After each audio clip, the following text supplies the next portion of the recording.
It's deadly. My Camilec eggs something fierce.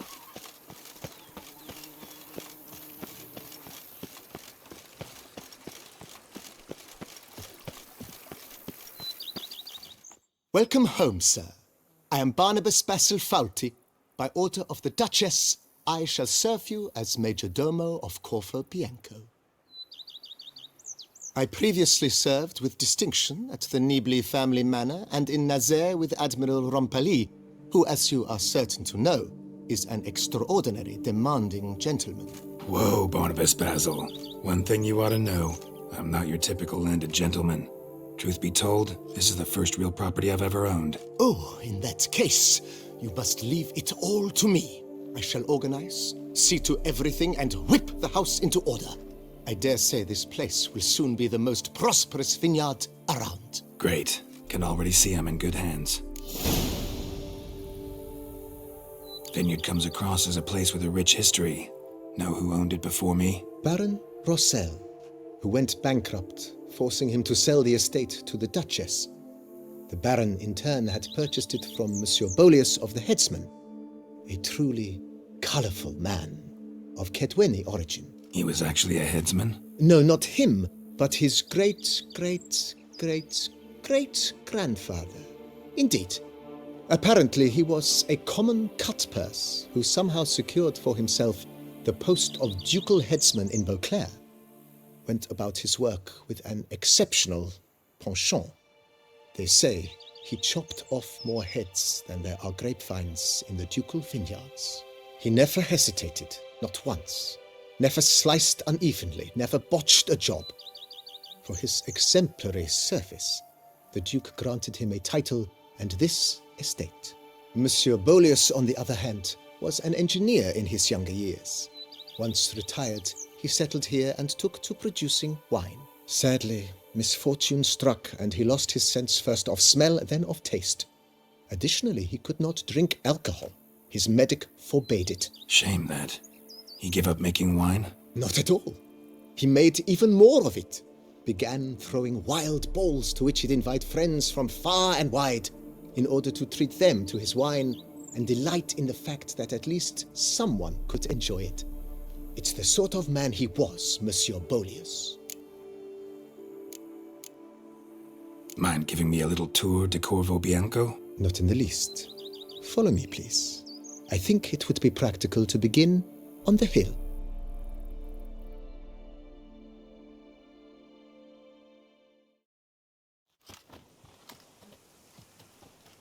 Behold, sir, your estate in all its splendor.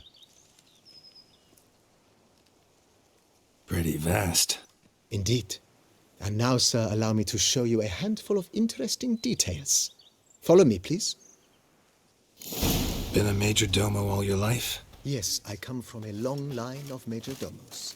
My father was a major domo, as was my grandfather before him, as was my great aunt. In fact, she was the one to start the tradition. Great aunt? A hard woman. It is said that already as a child, she knew where she was going and went there. When she arrived in Beauclair, she signed on as a chambermaid at one of the vineyards, then slowly worked her way up to major domo. She dragged the rest of the family up the same path.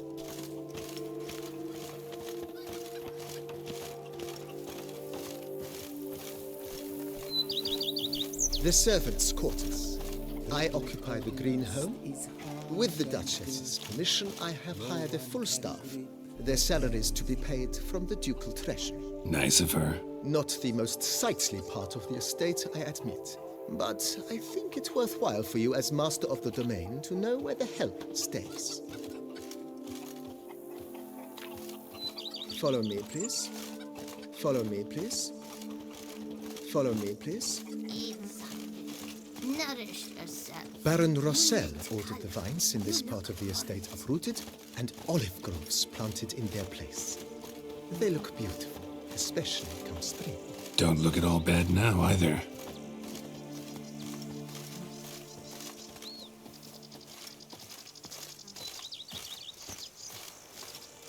Down below lies your vineyard, where we grow a strain of Carfanere, one of the world's oldest. Aged in oak barrels, it provides for an exquisite wine with distinct blackberry, wild cherry, plum, and cinnamon notes. My Camille ate something. Have to try it one of these days.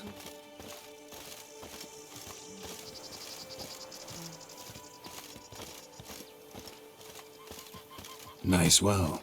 Picturesque. Yes, though it ran dry long ago. During the raucous feasts Master Bolius held, he would order it filled with wine. There's a tale about a guest attending a Bolius ball for the first time and thus unaware of the custom. He had suffered great heartbreak and had decided to end his life by jumping into the well. The festivities were coming to a close, and the well was nearly empty when the suicidal guest finally jumped.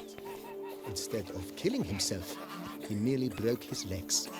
To numb the pain, he drank the wine. Drank himself to death? Not at all. When found the next day, he had concluded he'd witnessed twin miracles. The water had been changed into wine, and he had survived. He retired to a monastery in the Dragon Mountains and began preaching the wisdoms of Lebioda.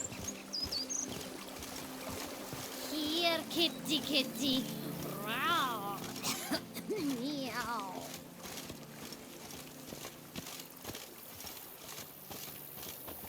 Monsieur Bolius' wife Nina kept a garden here. A supremely lovely place it was. Bit neglected now. I agree. Yet nothing stands in the way of restoring it to its former glory, and once again planting it with herbs and other vegetation.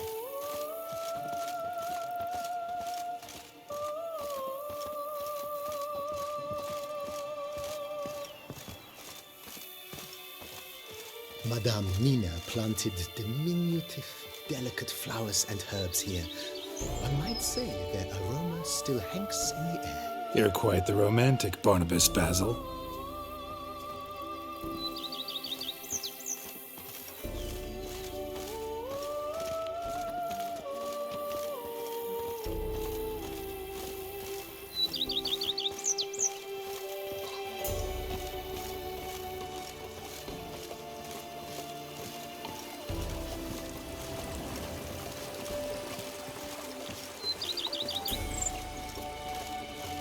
Who would have thought?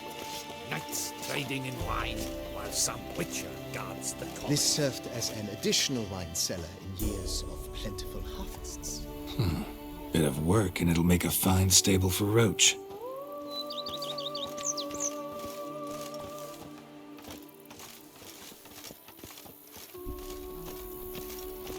My stomach growls like an angry wolf. The cellars, voila. During Monsieur Bolis's time, wine was kept here, but Baron Rossel used it to store olive oil as well. I took the liberty of cleaning up the mess, which... I made while fighting the Bruxa. Thanks, Barnabas Basil. Appreciate it.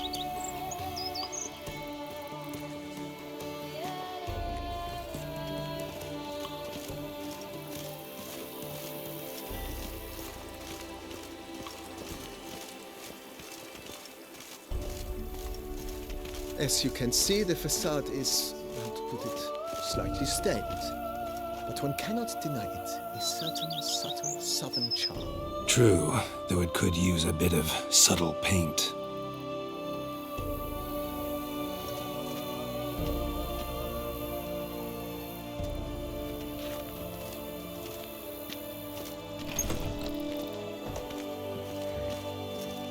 And welcome inside. On the left is the master bedroom. On the right, the dining hall and kitchen. Upstairs, you shall find the guest room, currently used for storage. Not a bad idea. At the moment, the house is only minimally furnished.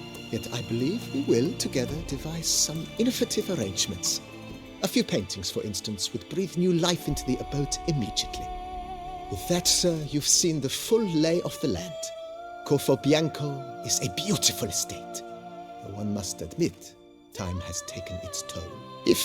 Forgive me for being forward, but if you were to choose to invest a small sum towards its beautification, consider me at your service on the matter. Think I'll take you up on that.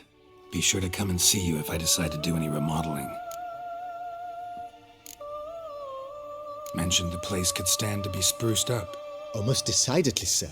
The question is where you would like to begin this rejuvenation.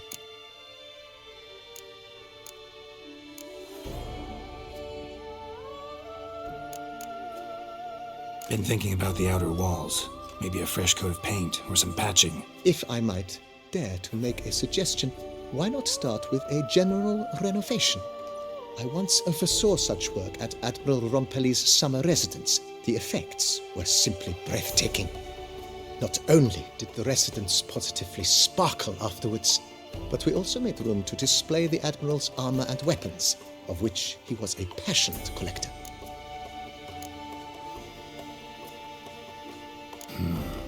Need to think it over some. I understand, of course. As the venerable Lady Eve Knibley would so quaintly put it, the rash oft contract rashes.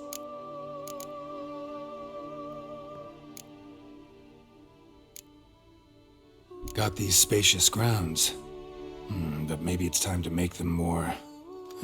useful. Oh, yes, we certainly should. The way I see things, given your trade, sir, you would be wise to put in a grindstone and an armorer's table. A good way to start things off, don't you think?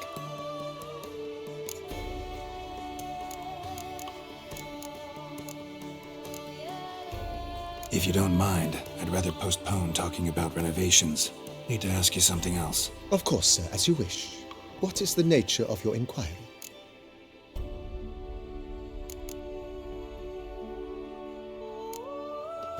That's all for now, BB. Thanks.